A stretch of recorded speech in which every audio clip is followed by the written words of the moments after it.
उन प्लेट्स के अंदर से एक चूहा निकलता है जो वीडियो गेम के जैसा था। केटी उसकी ग्राफिक्स अपग्रेड करके उसे और रियलिस्टिक बना देती है, लेकिन वो चूहा सिर्फ कूपर के माइंड में था, उसके अलावा वो किसी को दिखाई नहीं देता है। वो कूपर को उसे पकड़ने के लिए कहती है, जिसके बाद वो उसके साथ गेम खेलने लगता है और फाइनली उसे पकड़कर उस छोटे से गेम को जीत जाता है। केटी उसे बताती है कि ये बस एक डेमो था, असली गेम टेस्ट अभी बाकी है। वो कूपर से परमिशन लेती है कि क्या वो आगे कंटिन्यू करना चाहेगा, इसके लिए उसे और भी पैसे दिए जाएंगे। कूपर को लगा कि ये तो बहुत ही आसान और मजेदार काम है, इसीलिए वो तुरंत ही उसके ऑफर को एक्सेप्ट कर लेता है। लेकिन उसे क्या पता था कि ये चीज जितनी आसान दिख रही है उसकी सच्चाई बिल्कुल उसकी उलट है। केटी उसे उस गेम कंपनी के मालिक से मिलवाती है। कूपर इस गेम का हिस्सा बनने के लिए तैयार था, ये जानकर उसे बहुत खुशी होती है। वो उसे बताता है कि जिस गेम का टेस्ट हम तुम पर करने वाले हैं वो अब तक का सबसे मुश्किल हॉरर सर्वाइवल गेम है। कूपर उसे कहता है कि वो इसके लिए तैयार है। वो उसकी गर्दन में लगे चिप में उस गेम के डेटा को अपलोड करते हैं। उसे बताया जाता है कि इस गेम में हमारा बनाया हुआ सॉफ्टवेयर उसके दिमाग से ही जानकारी निकालकर उसे डराने की कोशिश करेगा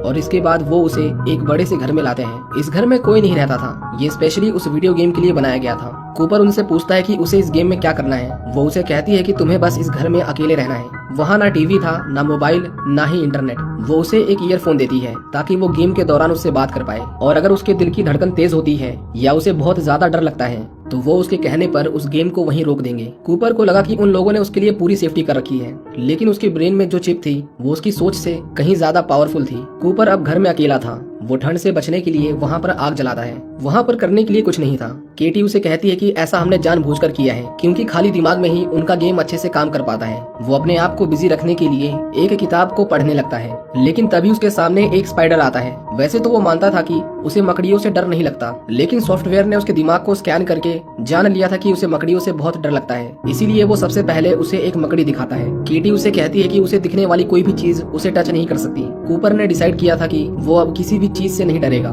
लेकिन तभी उसे उसके ऊपर से किसी के पैरों की आवाज आती है। उसे लगा कि ये भी उस गेम का एक हिस्सा है, इसीलिए वो उसे देखने ऊपर जाता है। लेकिन जैसे ही वो पीछे मुड़ता है तो उसके सामने एक आदमी खड़ा था। उसे देखकर कूपर घबरा गया था। वो आदमी कूपर की आंखों में आंख मिलाकर उसे घूरे ही जा रहा था। कूपर को याद आता है कि ये उसके स्कूल का ही एक लड़का है और बचपन में उन दोनों की लड़ाई हुई थी जिसमें उसने कूपर को बहुत मारा था। लेकिन यहाँ पर उसे डराने के लिए वो सॉफ्टवेयर उस लड़के के चेहरे का इस्तेमाल कर रहा था। कूपर को अब पता लग गया था कि ये गेम उसकी सोच से भी ज्यादा असली और डरावना है, लेकिन उसे पैसों की जरूरत थी, इसीलिए वो केटी से कहता है कि उसे अभी भी डर नहीं लगा और इन सब से उसे डराने की कोशिश बेकार है। कूपर ड्रॉअर से कुछ बिस्किट निकालता है और जैसे ही वो उसे बंद करता है उसे एक आदमी की परछाई दिखाई देती है, लेकिन उसे पता था कि ये सब नकली है, इसीलिए वो उसे सीरियस नहीं लेता। लेकिन जैसे ही वो उसके पास जाता है वो परछाई बड़ी होकर एक मकड़ी बन जाती है और उसका चेहरा उसके स्कूल के लड़के से मिलता जुलता था। इसका मतलब अब एआई उसके डर को कंबाइन करने लगा था। इस बार कूपर बुरी तरह से डर गया था। केटी उसे शांत रहने को कहती है क्योंकि उसके दिल की धड़कन बहुत तेज हो गई थी। इसके बाद उसका ईयरफोन काम करना बंद कर देता है और वो दोनों एक दूसरे से बात नहीं कर पाते।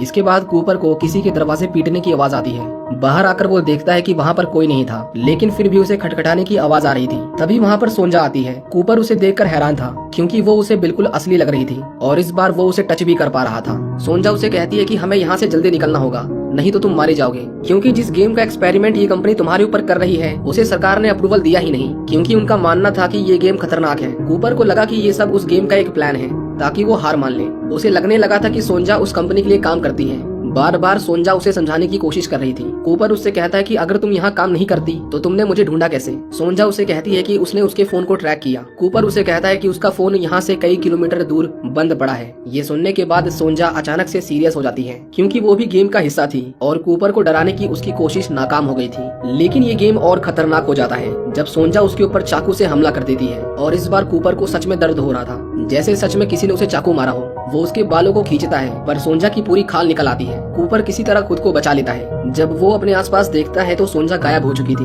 और उसका घाव भी ठीक हो गया था। उसे केटी की आवाज सुनाई देती है और वो उसे गेम को तुरंत बंद करने को कहता है क्योंकि अब इस गेम के कोई भी रूल्स फॉलो नहीं हो रहे थे। वो केटी को बताता है कि उसके ऊपर हमला हुआ है, पर केटी उसे कहती है कि ऐसा पॉसिबल नहीं है, इस गेम में कोई भी तुम्हें फिजिकली डैमेज नहीं कर सकता। कूपर इतना ज्यादा डरा हुआ था कि वो अपने सिर में लगी चिप को खुद से ही निकालने लगता है। केटी उसे निकालने से मना करती है क्योंकि ऐसा करना खतरनाक था। वो उसे शांत रहने को कहती है और इस गेम को बंद करने का प्रोसीजर स्टार्ट कर देती है, लेकिन वो कूपर से कहती है कि इसके लिए तुम्हें एक्सेस पॉइंट तक पहुंचना होगा। इस गेम से निकलने के लिए वो कुछ भी करने को तैयार था। केटी उसे एक रूम में जाने के लिए कहती है, लेकिन कूपर को लगा कि इसमें शायद उसकी मॉम हो सकती है जिन्होंने शायद सुसाइड कर लिया हो या फिर वो उसे देखते ही उसे मारने लगे, इसीलिए वो अंदर जाने से मना करता है। पर केटी उसे अंदर जाने को कहती है क्योंकि इसके बिना वो इस गेम को रोक नहीं पाएगी। कूपर जब रूम के अंदर जाता है तो ऐसा कुछ भी नहीं था जैसा कि उसने सोचा था, लेकिन तभी गेट बंद हो जाता है और केटी हंसने लगती है। यहाँ पर कूपर को रियलाइज होता है कि उसका ईयरफोन ठीक हुआ ही नहीं था, बल्कि वो सॉफ्टवेयर उससे बात कर रहा था। वो धीरे धीरे करके उसकी यादें मिटाने लगता है क्योंकि उसका सबसे बड़ा डर यही था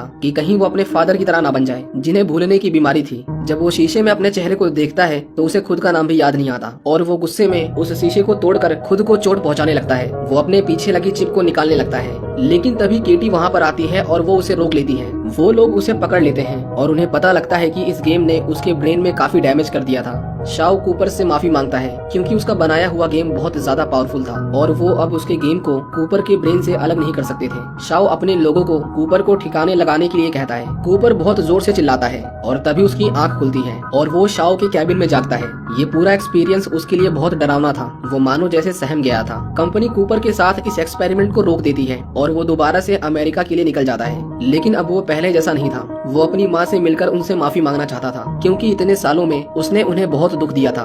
वो अपने घर आता है और अपनी माँ को रोते हुए देखता है और उनके पास जाता है, लेकिन वो नोटिस करता है कि उसकी माँ उसे देखकर भी अनदेखा कर रही थी। वो बार बार कह रही थी कि उसे अपने बेटे से बात करनी है। ये देखकर उसे रियलाइज होता है कि वो अभी भी उस गेम में फंसा हुआ है। वो जोर से चिल्लाता है और हम उसे कीटी के साथ देखते हैं, लेकिन हार्ट अटैक से कूपर अब मर चुका था। शाओ कीटी से पूछता है कि हमने पूरी तैयारी की थी तो हमारा एक्सपेरिमेंट फेल कैसे हो गया। केटी उसे कहती है कि टेस्ट के बीच में उसकी मॉम ने उसे कॉल किया था, शायद न्यूरो सिग्नल में इंटरफेरेंस हो गई थी। शाओ उसे कूपर की डेड बॉडी को ठिकाने लगाने को कहता है। केटी कूपर पे हुए टेस्ट की रिपोर्ट बनाती है और हमें पता चलता है कि ये पूरा टेस्ट गेम के डेमो से लेकर कूपर के मरने तक सिर्फ 0.4 सेकंड में हो गया था, यानी 1 सेकंड से भी कम में कूपर की मौत हो गई। एक लड़का जो इस दुनिया को जानने के लिए निकला था, उसकी मौत इस तरह हुई कि किसी को भी अब उसकी लाश तक नहीं मिली।